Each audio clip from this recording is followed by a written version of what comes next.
কবরের বিষয় শুনে সবচেয়ে বেশি কান্নাকাটি করতেন একজন সাহাবী, তার নাম উসমান আল গনি রাদিয়াল্লাহু আনহু। অন্য কোনো বিষয় শুনে তিনি এত কান্নাকাটি করতেন না।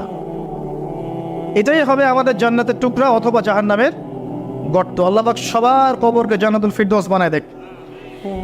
সূরা মুলক রাতের বেলা যারা তেলাওয়াত করবে ইনশাআল্লাহ তাআলা আল্লাহ পাক তাকে কবরের শাস্তি থেকে বাঁচাবে ইনশাআল্লাহ আযজা ওয়া জাল।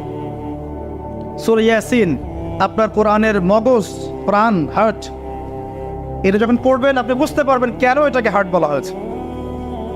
সূরা বাকারা যে ঘরে পড়া হবে সেই ঘর থেকে শয়তান পালিয়ে চলে যাবে। আমরা তো বাড়ি করলে হুজুর ডেকে আনি, তাই না? ঝাড়ফুঁক করাই, বাড়ি বন্ধ করি, তাবিজ করি, কত কি করি না? মাশাআল্লাহ, আসল কাজ করি না। একটা জায়গায় উঠেছেন, বাসায় উঠেছেন, নতুন বাসা, সূরা বাকারা তেলাওয়াত করেন। ব্যবসা স্টার্ট করেছেন, ওখানে সূরা বাকারা প্লে করেন বা তেলাওয়াত করেন।